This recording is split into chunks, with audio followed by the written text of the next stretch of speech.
터키 출신의 한 심리학자가 학생들을 모아놓고 한 가지 실험을 했습니다. 학생들은 매우 안정적이었고 정서적으로도 훌륭한 수준에 있는 아이들이었어요. 산속에 캠프를 차리고 여기에서 공동 작업을 하면서 너희가 며칠을 지내야 된다라고 말합니다. 아이들은 재미있었습니다.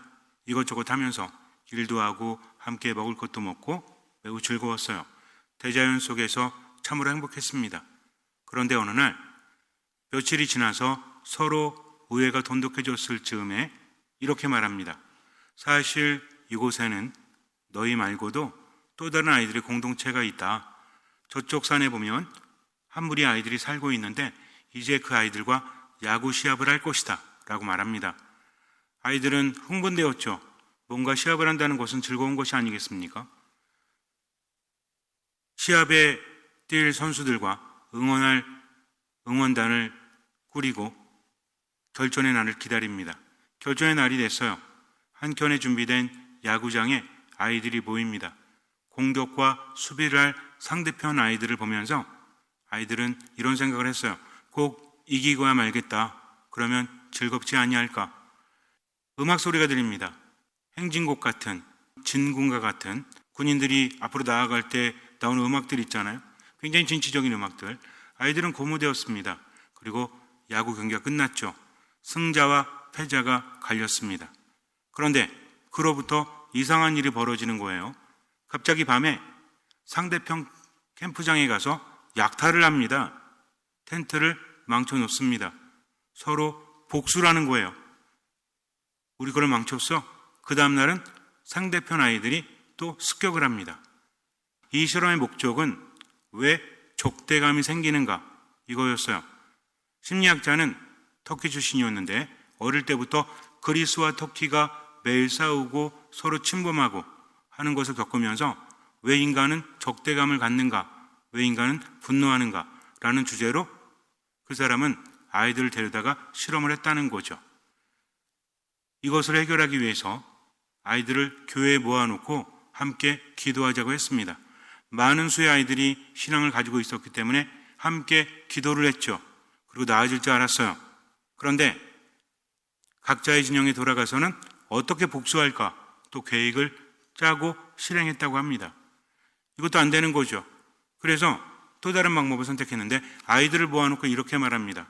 우리가 밥을 먹기 위해서는 버스로 먹을 것을 운반해야 되는데 버스가 고장났으니 어디까지 너희들이 밀어야 된다 하면서 아이들을 한데 모아놓고 하나가 되어서 버스를 밀고 어느 정도의 길을 갔다고 합니다.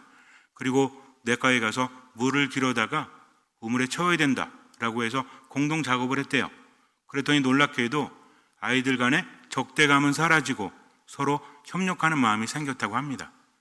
이게 도대체 뭘까요? 우리는 적대감을 갖고 싶어서 갖는 게 아니죠. 분노하고 싶어서 분노하는 것이 아니라는 겁니다. 도대체 아이들은 왜 그랬을까요? 이 아이들이 성격이 강하고 뭔가 문제가 있는 아이들이 아니라 훌륭한 아이들을 뽑아서 그렇게 했음에도 불구하고 주변 상황에 따라서 그런 일이 발생했다는 거죠. 어떤 특정한 공동의 목표가 생기고 그리고 한정된 자원 안에서 경쟁을 할 때 사람들은 편을 가르게 됩니다. 그리고 우리 편을 위해서 물불을 안 가린다는 거죠.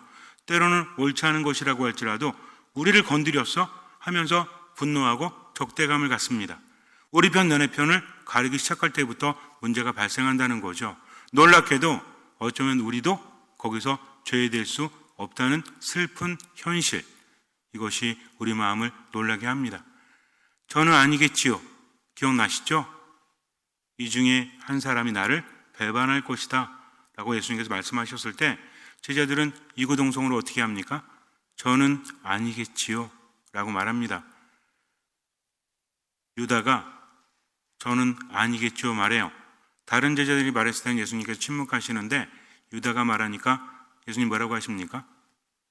그것은 너의 말이다 라고 하십니다. 참 슬픈 거죠. 우리는 세상을 살아가면서 그렇게 하고 싶지 않지만 때로는 상황에, 때로는 분위기에 휩쓸려서 나도 모르게 그렇게 될 수도 있다는 것을 늘 알아야 돼요. 의도한 대로 세상을 살아갈 수 없잖아요. 도대체 뭐가 문제였을까요? 아이들을 교회에 모아놓고 기도했는데 왜 아이들은 돌아가서 복수 계획을 짰을까요? 기도의 힘이 없는 걸까요? 그렇지 않죠. 기도가 기도로 끝났기 때문입니다. 생각이라는 것은 어떻게 되어야 돼요? 아무리 생각한다고 할지라도 뭐하지 않으면, 실행하지 않으면 아무 의미가 없어요. 기도도 마찬가지입니다. 기도의 목적이 뭐죠? 뭔가 내가 원하는 것을 이루기 위해서 끊임없이 하느님께 청하는 겁니까? 기도라는 건 뭐라고 했어요? 하느님과의 대화다. 하느님과의 만남이 신앙이다. 즉 내가 뭔가를 청해서 하느님께 받는 것이 신앙의 전부가 아니라 하느님이 나를 사랑하시기 때문에 내가 원하는 것을 주시지만 나 또한 그분의 말씀을 듣고 비록 내 뜻이 아니라고 할지라도 그분의 뜻대로, 그래서 신앙이라는 것은 묵주기도를 많이 하고 또 어떤 특별한 기도를 하고 이런 것뿐만이 아니라 하느님을 만나서 그분의 말씀을 듣고 그분의 뜻대로, 때로는 내 뜻과 다르다고 할지라도 하느님은 나를 나보다 더 잘하시고 나를 나보다 더 사랑하시고 나에게 좋은 것을 주신다는 것을 믿고 그분의 말씀을 따르는 게 신앙이다. 근데 그 과정 안에서 나를 죽여야 되기 때문에, 나를 내려놔야 되기 때문에 때로는 내 생각도 그렇고요, 때로는 내 느낌도 그렇고 행동도 내려놔야 되죠. 이게 뭐 하는 겁니까? 나를 버리고 나를 죽이는 거죠. 그럴 때 진정 그분 안에서 새로운 삶을 얻을 수 있다는 겁니다. 이게 신앙이에요. 신앙이라는 것은 기본적으로 하느님을 내가 이끄는 게 아니라 내가 하느님을 따른다는 거죠. 그래서 신앙에서 중요한 게 뭐다? 겸손과 순명이다. 열심이 아닙니다. 신앙의 근본은 겸손과 순명인 거예요. 겸손과 순명은 둘 다 뭐예요? 나를 낮추는 거죠. 내 뜻이 아니라 하느님의 뜻대로 언제를? 지금을 살아가는 겁니다. 그럴 때 이해할 수 없어도 그분의 뜻을 따르다 보니까 좋은 것을 얻게 된다는 것입니다. 하느님의 말씀은 우리에게 좋은 거죠. 때로는 부담스러워도 원수를 사랑하라고 하십니다. 왜 사랑해야 될까요? 원수가 이뻐서가 아니라 그래야만 우리가 살 수 있기 때문입니다. 그를 위해서가 아니라 하느님을 바라보면서 나를 위해서 그렇게 한다는 거죠. 그분의 말씀이 내 뜻과 다르다고 할지라도 어쨌든 할 수 있는 만큼 실천하는 것이 바로 신앙이다. 그리고 어떤 마음으로? 듣는 마음으로 끊임없이 들어야 돼요. 내가 지금 안다고 할지라도 진짜 아는 게 아닙니다. 하느님의 말씀을 듣다 보면 깨달음이 있죠. 이렇게 살아야 되겠다 하면 또 어떻게 하면 돼요? 그렇게 살아가면 돼요. 그분의 뜻을 이루기 위해서. 그러다 보면 내가 청하기도 전에 그분은 이미 아시기 때문에 나에게 베풀어 주십니다. 내가 겸손한가? 내가 순명한가? 요거를 한마디로 표현하면 어떤 마음? 듣는 마음이 있는가? 듣는 마음을 유지한다면 그 사람은 행복한 사람이에요. 그러나 그렇지 않다면 그 사람은 점점 힘들게 됩니다. 아이들의 실험에서도 봤듯이 아이들은 자신도 모르는 사이에 적대감을 가졌죠. 인간의 몸을 망치는 것 중에서 무엇이 크다고 합니까? 잘못된 식습관도 있고 생활 습관도 있지만 어떤 병을 촉진시키거나 더 크게 만드는 것 중에 하나가 인간의 감정인데요. 그게 뭐다? 이게 분노래요, 분노. 우리가 그러잖아요. 화내면 야 화내지만 뭐 올라가? 혈압 올라간다고 하잖아요. 이게 일리가 있는 소리입니다. 분노라는 것은 우리들의 몸을 아주 망쳐놓는다는 거죠. 그래서 분노와 적대감이 가져오는 가장 큰 문제가 뭐냐면 대사질환이 생긴대요. 대사질환이 뭐예요? 한 사람에게 여러 가지 병이 겹쳐서 오는 거죠. 대표적인 게 고혈압이잖아요. 그리고 당뇨잖아요. 고지혈 이런 것들. 그리고 또 한 가지가 뭐냐면 뇌 심혈관계 질환이 생긴다고 합니다. 뇌 혈관에 문제가 있고 심장의 혈관에 문제가 생겨버린다는 거죠. 뭐 하면? 화를 내면. 우리 몸에게 이렇게 말합니다. 야, 내가 괜히 화를 내는 게 아니라 들어봐. 이유가 있다니까. 이래서 내가 화낸 거야. 그러니까 몸이 그렇구나. 나 몰랐어. 그런 이유가 있는지도 모르고 괜히 병을 일으켰네. 미안해 하면서 물러가요? 아닙니다. 우리의 몸은 그대로 드러난다는 거죠. 내가 어쩔 수 없이 화를 낸다고 할지라도 몸은 그것을 들어주지 않아요. 일단 화를 내면 몸이 안 좋아진다는 거죠. 그것을 부추기는 게 무엇이다? 분노다. 그 중에서도 수동적인 분노가 더 위험하대요. 수동적인 분노가 뭔지 아십니까? 수동적인 분노라는 것은 한번 화를 내고 이런 게 아니라 근본적으로 적대감을 갖는 거예요. 사람을 믿지를 못합니다. 의심합니다. 그리고 때로는 적개심을 드러내기도 한다는 거죠. 기본적으로 냉소적이에요. 즉, 다른 사람들 나를 이용하려고만 하지, 저 사람이 나에게 도움을 줄 수 있겠어? 저 사람은 나를 싫어해, 저 사람은 나를 미워해 하면서 자꾸만 담을 쌓는 이런 수동적, 냉소적 분노가 인간의 몸을 더 망치고 있다는 거죠. 차라리 겉으로 한번 표현하고 마는 건 괜찮아요. 근본적으로 그렇게 하고 있다면 우리 몸이 망가진다. 그러니 원수를 사랑하는 것은, 사랑하라는 것은 누굴 위한 것이다? 나를 위한 것이다. 해보면 체험을 하게 된다는 거죠. 중요한 게 있습니다. 안 되는데 억지로 사랑하려고 하면 어떻게 되는 거예요? 이거는 강요된 사랑이에요. 강요된 사랑은 하기 싫어 죽겠는데 억지로 사랑하려고 하면 몸이 좋아질까요? 안 좋아질까요? 무지하게 안 좋아진대요. 중요한 건 뭐냐면 기본적인 겁니다. 내가 할 수 없으니 하느님을 의지하는 거죠. 할 수 있는 만큼만 하고 나머지는 맡기는 겁니다. 어떻게 할 수 있어라고 포기하는 게 아니라 뭐 하는 거다? 기도하는 겁니다. 사랑할 만큼 사랑하고 나서 안 되면 기도하는 거죠. 때로는 내 마음속에 분노가 생길 때 어떻게 하면 돼요? 기도하면 돼요. 기도의 기회로 삼으라는 거죠. 적개심이 생길 수 있습니다. 어떻게 화 안 날 수 있어요. 하지만 화가 났을 때 화가 난다 하면서 표현하면 돼요, 안 돼요? 괜찮아요. 그러다 느낌이 올 때 있죠. 이거 아닌 것 같아. 그럴 때 멈추고 성호를 그으라는 거죠. 누구에게 공격적이면 돼요, 안 돼요? 괜찮아요. 여러분들은 누구한테 공격적이고 싶어서 공격합니까? 나도 모르게 튀어나오잖아요. 승질을 낼 때 계산해요. 이 타이밍에 소리를 질러야지. 왜 그러는 거야? 이래요. 이 타이밍에 짜증내야지. 이래요. 지나고 나면 후회돼요, 안 돼요? 후회가 된다니까. 이거 갖고 고민하지 마세요. 어쩔 수 없는 겁니다. 그냥 내가 이렇구나, 내가 화가 났구나, 내가 짜증났구나, 내 마음이 쪼잔하구나 라고 느낄 때까지 그냥 그렇게 하세요. 그 다음에 어떻게 하면 돼요? 안 되겠다. 성호를 긋습니다. 주님, 제 뜻이 아니라 당신의 뜻대로.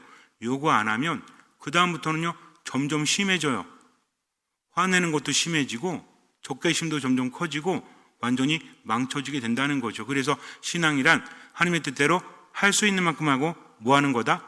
맡기는데, 맡긴다는 건 뭐 하는 거다? 구체적으로 기도하는 거다. 어떤 마음으로? 듣는 마음으로. 이렇게 되면 많은 것들이 달라집니다.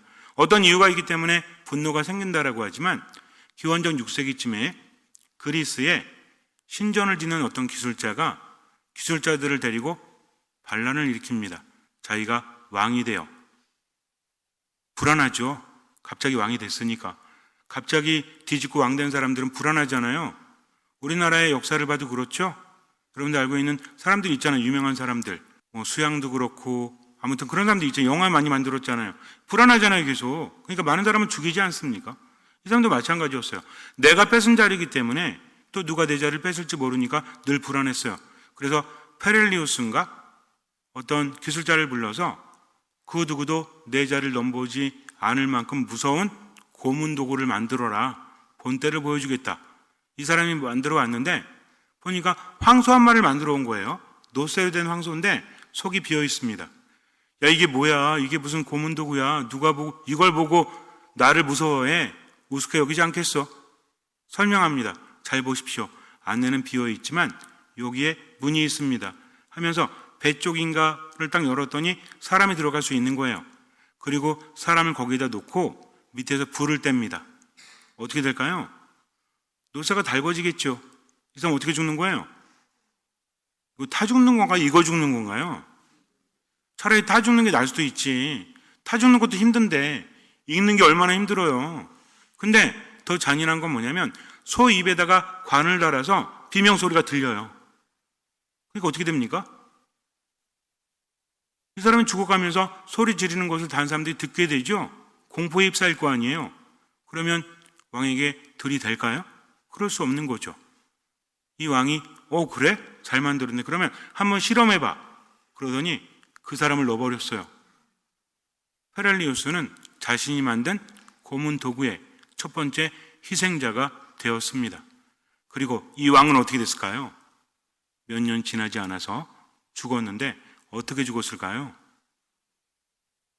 어떻게 죽었을까요, 이 사람은? 아시는 얘기입니까? 아시는 분이 많은 것 같아요. 그도 소 뱃속에서 익혀 죽었다고 합니다. 이게 분노예요. 다른 사람을 해하기 위해서 성질을 내고 화를 내면 멈추지 않으면 그 분노가 누구를 공격한다? 나를 공격한다는 거죠.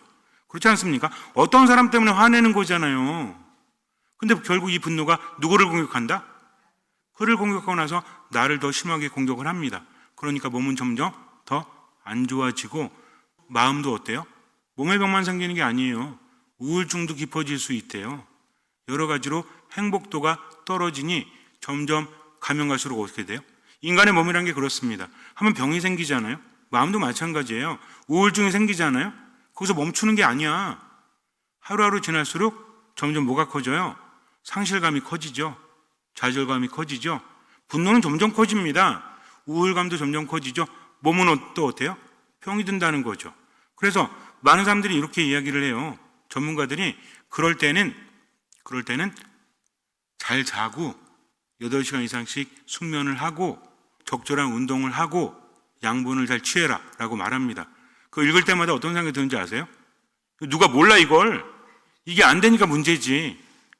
아니 언제 산에 가서 산책을 합니까? 요즘은 사는 사람들이. 이게 쉬워요? 8시간 잘 수 있으면 누가 고민을 해? 잠을 못 자니까 문제지. 화나는데 어떻게 자? 화나면 잠이 와요? 아드레날린, 코르티솔 막 나오잖아요. 자다가도 벌떡 일어나죠? 고마울 때 자다가 벌떡 일어나나요? 미운 사람 생각날 때, 화가 날 때 벌떡벌떡 일어나죠. 악순환이 반복된다는 겁니다. 그래서 이것저것 참 많은 것들을 연구했습니다. 저도 상담을 하다 보니까 우울증을 앓고 있는 분들, 분노 조절을 앓고 있는 분들, 그거 시키긴 시켜야 되는데 어떻게 될까 해서 많은 사례들을 찾아보고 직접 해보고 그랬더니 진짜 좋은 게 뭐냐면 산에 가서 피톤치드 효과 이런 거보다 더 확실한 게 뭐냐면요, 묵주를 손에 쥐고 신발을 벗으세요. 이게 제일 확실하더라고요. 저도 그럴 때 새벽에 제가 여기 왔다 갔다 하기도 하거든요. 맨발로. 그러면 걱정 근심 같은 게 맨발을 하는 순간, 땅과 붙는 순간 마음이 편안해집니다. 그리고 우리 본당에서도 하시는 분들 공통적으로 말씀하시는 게 자다 잘 안 깬다, 숙면을 취한다, 눈이 맑아진다. 요거는 공통적으로 나온 것 같아요. 제가 말씀드린 게 뭐냐면 그냥 땅하고 붙으라는 게 아니라 우리 마음을 어디에 붙여라? 하느님께 붙이라는 거죠. 하느님께로부터 왔기 때문입니다. 그래서 이제는 생각을 바꾸세요. 어떻게 화를 안 냅니까? 화나는 거 어쩔 수 없잖아요. 슬퍼지는 거 어쩔 수 없잖아요. 그러나 뭐 하는 순간? 깨닫는 순간 멈춰라. 성호를 그어라. 그리고 누구의 뜻대로? 하느님의 뜻대로 어떤 마음으로? 듣는 마음으로 살아가면 되는 거죠. 그때부터 체험을 하고 바뀌게 됩니다. 우린 정말 그래요. 정말 조심해야 돼요. 열심히 신앙생활 하고 싶은데 각 본당마다 왜 문제가 생깁니까? 개개인은 괜찮아요. 어떤 게 문제야? 소속감이 생기는 순간부터 문제라니까. 전례부, 성가대, 또 우리 본당은 단체가 별로 없으니 다행이지 그나마, 그죠? 근데 우리 본당은 뭐가 많아? 차라리 많았으면 좋은데 별로 없어서 문제야. 동네가 별로 없어.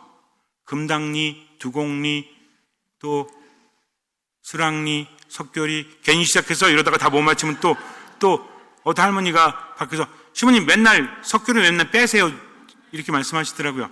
제가 맨날 빼는 게 아니라 여기 와서 뭐 읽어보세요, 외워보세요. 이게 쉬운지. 그렇지 않습니다. 아무튼 그런 거 있잖아요. 그러다 보니까 나도 모르게 두곡리가 되는 거예요. 나도 모르게 금당리가 되는 거야. 이게 문제라니까요. 우리는요 두곡리가 아닙니다. 우린 금당리가 아닙니다. 우린 뭐예요? 하느님의 자녀라는 거죠. 세상 사람들 다 마찬가지예요. 적대감이 생길 때 어떻게 해라? 저들도 함께 살아갈 사람들, 누구의 뜻을 이루기 위해서? 하느님의 뜻을 이루기 위해서. 그러기 위해서는 최소한 우리들끼리는 적대감을 갖지 말아야죠. 어떻게 하면 돼요? 멈추십시오. 기도하십시오. 하느님과 딱 붙으십시오. 그분의 말씀을 따르십시오. 오늘 보세요. 예수님께서는 하늘로 올라가실 때가 되자 어디로 가려고 하십니까? 예루살렘으로 가려고 마음을 굳히셨다라고 하죠. 이게 무슨 뜻인지 아세요? 예루살렘 왜 가시는 거예요 지금? 성지순례? 아닙니다. 하늘로 올라가기 위해서 죽으러 가시는 거예요. 근데 사마리아 지역을 지나야 되는데 그 사람들이 길을 터주지 않습니다. 길을 터주면 빨리 갈 수 있거든요. 왜 그랬을까요? 예수님이 싫어서? 아닙니다. 그들도 예수님을 좋아했어요. 문제는 예수님이 어디 가십니까? 예루살렘에 가시니까. 왜 하필이면 예루살렘이야? 예루살렘에 있는 사람들과 사마리아 사람들은 굉장히 적대감이 커요. 번번이 무시당하고 또 번번이 공격당했거든요. 그러니까 이게 싫은 거야. 예수님은 좋지만 누가 싫은 거예요? 예루살렘의 유대인들이 싫은 겁니다. 길을 터주지 않는 고집 부리고 있는 거죠. 근데 예수님의 제자들도 똑같아. 야고보와 요한이 뭐라고 합니까? 두 형제가 아주 용감하죠. 화가 난 겁니다, 지금. 아니, 이것들이 예수님과 함께 가는데 길을 막았어? 예수님의 뜻은 온데간데 없는 거죠. 사마리아 사람들도 예수님의 제자들도 그분의 말씀은 생각하지 않습니다. 자신들의 적대감을 생각하고 뭐라고 합니까? 주님, 저희가 하늘에서 불을 내려서 저들을 불살라 버릴까요? 농담 아닙니다, 이거.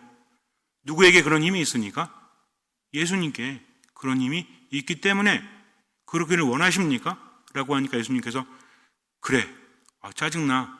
내가 사마리아에서도 많은 사람 고쳐줬는데 이 사람들 뭐야? 하십니까? 그분께서 어떻게 하시죠? 돌아서서 그들을 꾸짖으십니다. 예수님께서 앞서서 가셨거든요. 돌아서신다는 겁니다. 왜? 그들이 따라오질 않았잖아요. 지금 중요한 건 뭐죠? 그들이 화가 났고 적대감을 느끼는 건 당연하지만 누굴 따랐어야 돼요? 예수님을 따랐어야 됩니다. 근데 뭘 무시했죠? 그분의 말씀 무시했잖아요. 중요한 건 뭡니까? 원수까지도 사랑해라, 용서해라. 그래야만 하늘에 계신 아버지께서도 너희를 용서하실 수 있기 때문이다. 내 말을 듣고 실천하는 사람에게 나와 아버지가 그에게로 가서 그와 함께 살 것이다. 이겁니다. 그분의 말씀을 따르는 이유는 왜 그래요? 그분 안에 머물기 위해서, 그분과 함께 살기 위해서라는 거죠. 제자들도 예수님을 매번 따르면서도 적대감 때문에 무너지고 말았죠. 우리는 어떨까요? 정말 반성해야 됩니다. 듣는 마음이 있지 않으면 안 돼요. 저도 조심하고 여러분도 조심해야 돼요. 정말 그래요. 어쩔 수 없어요. 저도 3개월 전부터 마도성당 신부가 됐죠. 옛날엔 마도 얘기해도 관심도 없었어. 마도가 어떻다라고 얘기해도 그런가 보지 뭐. 마도가 어디 붙어 있는 건지 모르니까. 근데 지금은 누가 마도 얘기하면 귀가 어떨 것 같아요? 쫑긋해. 그러면서 어떻게 됩니까? 방어적이 돼버려요. 아니, 마도 사람들 마도가 어때서 그런 일이 있다는 게 아니라 그렇게 돼버리고 있다는 거죠. 여러분들 사랑하는 건 좋아요. 그러나 마음에 뭐가 생기면 안 돼? 적대감과 분노가 생기면 안 된다는 거죠. 제자들이 느끼는 건 당연한 거였어요. 그럼 뭘 망각했죠? 사랑해야 된다는 것을 망각했다는 겁니다. 우리도 마찬가지예요. 서로 다투면 돼요, 안 돼요? 괜찮아. 어떻게 안 다퉈? 그럴 수도 있지. 뭐 머리가 깨지게 싸워도 상관없어. 그러나 어떻게 해야 돼요? 화해해야 합니다. 용서해야 합니다. 사랑해야 합니다. 볼 때부터 사랑스러운 사람은 사랑하기 쉽죠? 그거 어려워요? 볼 때 마음에 들어. 아주 마음에 들어. 그럼 잘해주고 싶죠? 근데 문제는 뭐야? 꼴보기 싫은 사람이 문제지. 누굴 사랑해야 돼요? 꼴보기 싫은 사람을. 그럼 사랑이 뭐야? 어떻게 사랑하라고 합니까? 고집 부리지 말라고 했죠. 사랑이 뭡니까? 그 사람이 내게 해주기를 바라는 그대로 그 사람에게 해주는 겁니다. 당하고 살란 얘기가 아니에요. 손해보고 살란 얘기가 아닙니다. 여러분들은 누가 여러분을 싫어하는 사람이 무시하면 좋겠어요? 여러분을 이렇게 해가지고 공격하면 좋겠어요? 괜히 은근히 비유해가지고 여러분들을 이렇게 뭐라고 그래 그거 직접 말하지 않고 베베 꼬고 그러는 거 뭐라고 그러죠? 있잖아, 그거 들으라고 하는 얘기. 비아냥거리는 거. 그러면 좋겠어요? 아니잖아요. 근데 내가 그러고 있다면 그게 안 된다는 겁니다. 그러니까 사과할 건 하세요. 화해할 건 하세요. 그러고도 안 되면 어쩔 수 없는 거지, 그거야. 이게 중요하다는 겁니다. 그래서 뭐가 중요하다? 사랑하는 마음이 중요하다. 누구 때문에? 하느님 때문에. 그래서 자꾸만 돌아봐야 됩니다.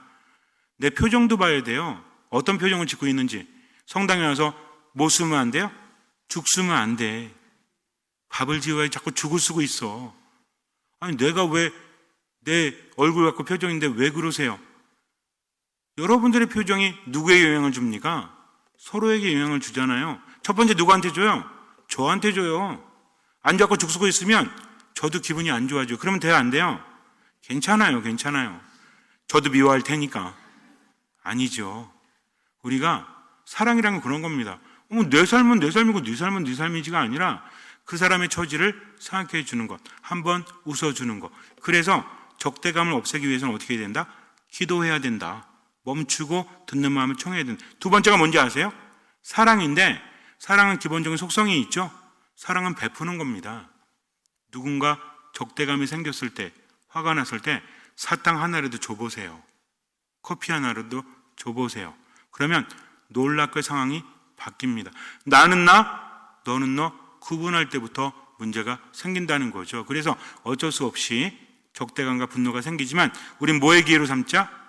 기도의 기회로 삼자. 베푸는 기회로 삼자. 아셨죠? 저도 노력할 테니까 여러분도 노력하세요. 그래서 정말 조심해야 돼요.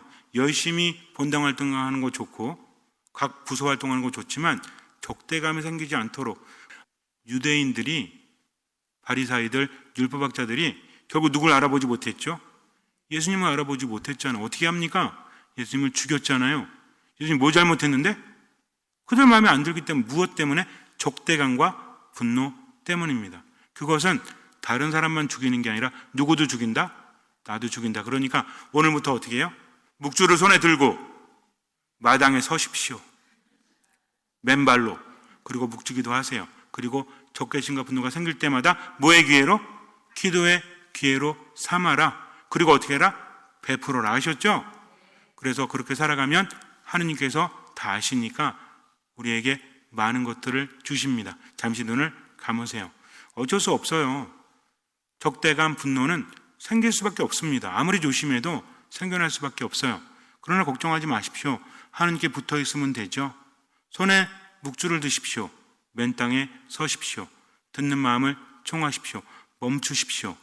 그리고 베풀면서 지금을 살아가십시오. 오히려 기도의 기회로 삼으십시오. 주님께서는 그 믿음을 보시고 우리 삶에 놀라운 기적을 일으켜 주실 것입니다. 아멘.